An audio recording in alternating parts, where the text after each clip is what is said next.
अस्सलाम वालेकुम, कैसे हैं आप सब? उम्मीद करती हूँ घर अच्छे होंगे सब लोग। दुरूद पाक पढ़ लीजिए सल्लल्लाहु अलैहि वसल्लम। सुबह सुबह उठ के पेपर चेक करती हूँ, फिर नाश्ता करती हूँ, फिर चाय पीती हूँ और फिर मैं रेडी हो जाती हूँ, क्योंकि आज हमें जाना था एक मिलाद पे। और इस लड़की ने जुमे वाले दिन से इतना सिर खा लिया था फ़ोन कर करके। उसको लगता था कि शायद मैं नहीं आऊँगी। कभी चाची से कॉल करवा रही थी, कभी चाचू से। हालांकि मैं 4 से 5 दफ़े इसके घर मिलाद पढ़ के आई हुई हूँ, लेकिन उसको ये था कि शायद आप भी नहीं आएंगी। लेकिन फिर मैं पहुंच जाती हूँ तो उसको तसल्ली होती है कि ठीक है आप ही आ गई हैं।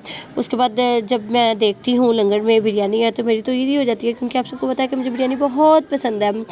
फिर मीठे में होती है खीर सेवइयों वाली, और बोतल से आपको पता है मुझे कोई गर्ज नहीं है। बिरयानी खाने के बाद मैं खीर उतनी डालती हूँ जितनी मैं खा सकूँ, लेकिन मैं जितनी मर्ज़ी पाला मेरे को खादी ही नहीं जानती, क्योंकि इसमें मीठा बहुत तेज़ था।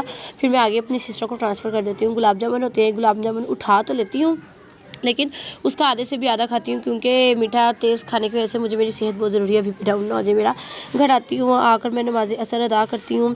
फिर जी मेरी मैंने अपनी घड़ी रैक पे रखी होती है, लेकिन वो वहाँ से गिर जाती है, तो फिर मुझे सारा कुछ उठा के देखना पड़ता है। फिर देखती हूँ सारी जान नमाज़ें उठाती हूँ।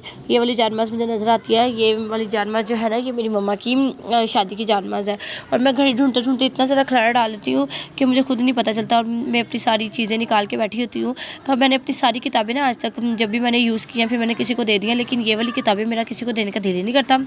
फिर मुझे याद आता है ये खिलाड़ा मैंने समेटना है। फिर समेटने के बाद ना मेरी सिस्टर को लगी होती है बस बाज़ार जाने की। मैं जानमाज़ भी बिछा लेती हूँ और रेडी भी हो जाती हूँ, क्योंकि मैं कहती हूँ कि मैं नमाज़ पढ़ के जाऊँगी। तो जब तक अज़ान होती है मैं सोचती हूँ क्यों ना ये कपड़े सारे तय कर लूँ।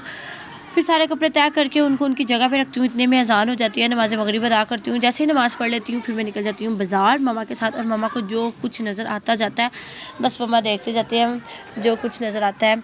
और क्योंकि मम्मा ने आज हमें लेके देने थे विंटर के कपड़े, तो कभी वहाँ देख कभी यहाँ देख। मेरी सिस्टर भी फोला फाली करने लगी हुई है।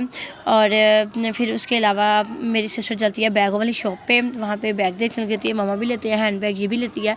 सब्जियाँ लेनी होती है मम्मा ने, वो घर का बाकी सामान लेती हैं। फिर मसाले लेती हैं और मम्मा को कहती है मम्मा पापड़ शापड़ भी ले लें फ्राई करने के लिए, मौसम ऐसा है कि खाया जाता है। वापस हम आ रहे होते हैं, मेरी सिस्टर फिर एक अदर शॉप के अंदर घुस जाती है और वहाँ पे फिर फाइनली इसको एक और ड्रेस पसंद आ जाता है, वो ख़रीदती है। वापस हम आ रहे होते हैं तो मम्मा रास्ते से दूध पकड़ते हैं दूध वाली शॉप से। फिर पापा की मेडिसिन लेनी होती है स्टोर से। फिर घर आते होते इससे सारा खलारा डाला हुआ है। हम ये शॉपिंग करके आए हैं, बैग दिखा रही है अपना। और मैंने ना रास्ते से लड्डू पीठी ली थी 3 घंटे पहले की थी, तो शॉपर के अंदर पड़ी ना इसकी चटनी इसने चूस ली है, लेकिन फिर भी बहुत टेस्टी लग रहे थे।